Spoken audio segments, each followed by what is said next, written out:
Late 1800 ലണ്ടനിൽ തീപ്പെട്ടിക്ക് ഭയങ്കര demand വന്നു. അതായത് ഓൾമോസ്റ്റ് 250 മില്യൺ തീപ്പെട്ടികളായിരുന്നു ഒരു ദിവസം ലണ്ടനിൽ യൂസ് ചെയ്തിരുന്നത്. അപ്പോൾ ഈ ഒരു ഡിമാൻഡ് മീറ്റ് ചെയ്യാൻ വേണ്ടിയിട്ട് 28 ഫാക്ടറീസ് അന്നവിടെ ഇറക്റ്റ് ചെയ്തു.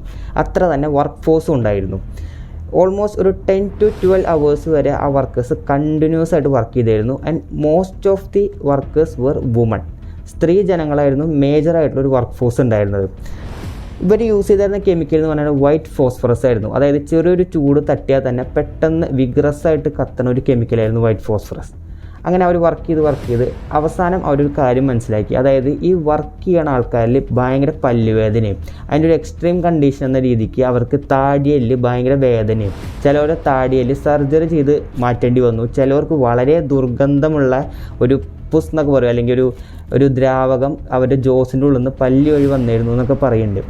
അപ്പോൾ ഡോക്ടറെ കാട്ടി ഇതിൻ്റെ മുകളിൽ എക്സ്പെരിമെൻറ്റ് നടത്തിയപ്പോഴാണ് മനസ്സിലായത് ഈ യൂസ് ചെയ്യണ ഫോസ്ഫറസ് ഒരു ഗ്യാസ് എമിറ്റ് ചെയ്യുന്നുണ്ട്. ഈ ഗ്യാസ് ഇവരുടെ പല്ലിനെയും മോണേനെയും ചെറിയ ചെറിയ മൈക്രോ ഇഞ്ചുറീസ് ഉണ്ടാക്കിയിട്ട് ഉള്ളിലേക്ക് പോയിട്ട് ഇവരുടെ എല്ലിലേക്കുള്ള ബ്ലഡ് സപ്ലൈ കട്ട് ചെയ്യാണ്. അതിന് അവരൊരു പേര് വിട്ടു ഫോസി ജോ എന്ന്. ഈ ഫോസി ജോനെതിരായിട്ട് അന്ന് അവിടെ ഒരു സ്ട്രൈക്ക് നടത്തി. അതായത് ഈ സ്ട്രൈക്കിൽ മേജറായിട്ട് വുമൺ ആയതുകൊണ്ട് തന്നെ അതിന് അന്ന് അവരിട്ട പേര് മാച്ച് ഗേൾസ് സ്ട്രൈക്ക് എന്നായിരുന്നു. അവസാനം ഈ സ്ട്രൈക്ക് വിജയിച്ച് ഇവർ വൈറ്റ് ഫോസ്ഫറസിൻ്റെ ദൂഷ്യഫലങ്ങളൊക്കെ മനസ്സിലാക്കിയിട്ട് വൈറ്റ് ഫോസ്ഫറസിനെ റിപ്ലേസ് ചെയ്യാൻ തീരുമാനിച്ചു. അങ്ങനെ വന്നൊരു ഓൾട്ടർനേറ്റാണ് റെഡ് ഫോസ്ഫറസ്. ചിലപ്പോൾ നമ്മൾ ഇപ്പോൾ യൂസ് ചെയ്യുന്ന റെഡ് ഫോസ്ഫറസ് ആവാനുള്ള കാരണം ചിലപ്പോൾ ഈ സ്ട്രൈക്കൊക്കെ ആയിരിക്കാം. ഇൻട്രസ്റ്റിംഗ് അല്ലേ?